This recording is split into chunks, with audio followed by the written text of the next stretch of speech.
An image schema, when that term's used in cognitive linguistics, and I'm particularly thinking of Mark Johnson's work here, who's developed the idea of the image schema quite a lot. The image schema is a complex of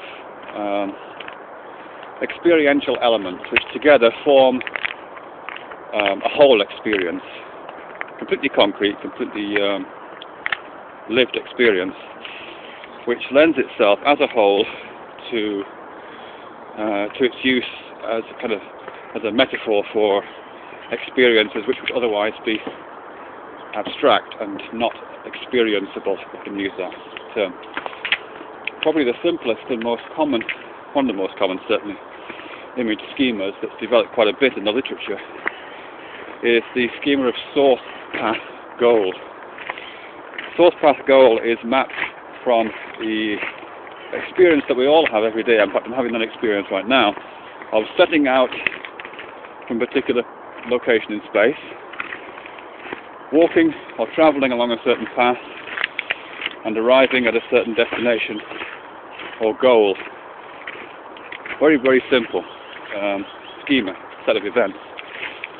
At the moment I'm walking my dog, so the source was my house, and I set off. I'm walking along this path right now by the river, and my destination is back home again.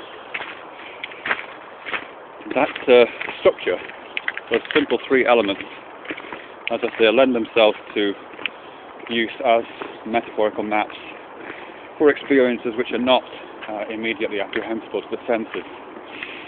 So, for example, a process of education of any sort, that kind of thing, would map very closely onto the source, path, goal schema. If you're a student, typically you will consider yourself starting out at a certain place, the beginning of the program of study. You will travel along, you imagine yourself travelling along a kind of path, and the goal, the destination, is the achievement of some kind of qualification at the end of it. And the fact that it is mapped onto a source, path, goal schema is revealed in a lot of the language that we use around that process. So, for example, we talk about a student being on a course of some kind, a course, of course taking its meaning from this journey, this path that the student is on. We talk about the start and the end of the course, start and end being spatial terms, not temporal terms. So we're imagining it as locations in space, bounded by the starting and ending points. Let's think what else we do from that one. Well, quite often we add to that simple schema, the source, path, goal schema, by imagining entailments from the experience. So again, for example, this path that I'm on right now by the river, there's a small bridge up ahead, and I'll be going over that bridge. So the idea that there might be an obstacle on the path that I have to get over is completely embodied and it's completely experiential, and I do it without thinking.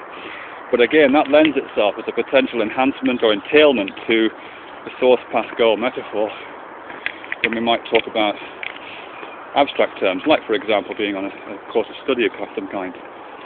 Quite often in a course of study or a course of any sort of education or learning experience, we come across obstacles, and we might have to find ways to get over it.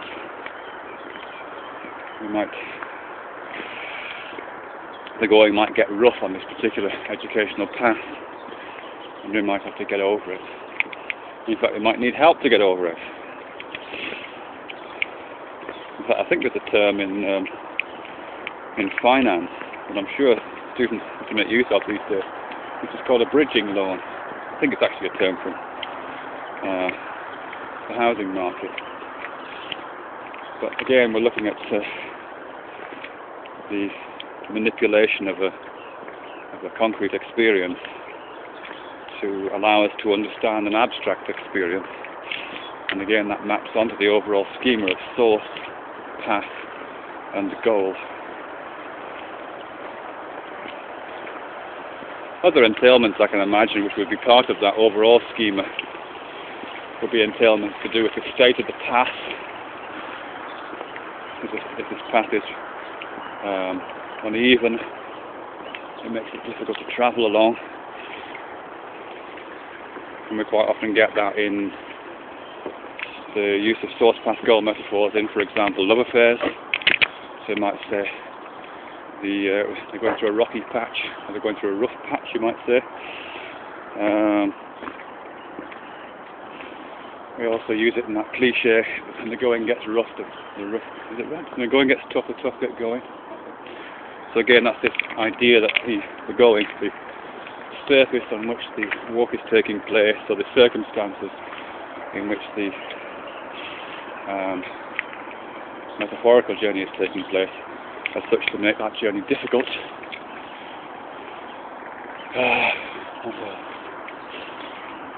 And of course the idea of an obstacle, the idea that something would prevent you to reaching your goal, is used a lot. So you might say that, you might just say that's an obstacle that you couldn't get over.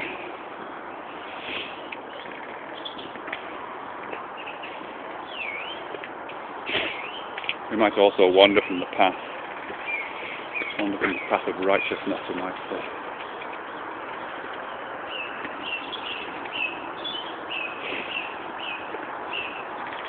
So overall, this idea of the image schema that you find in cognitive linguistics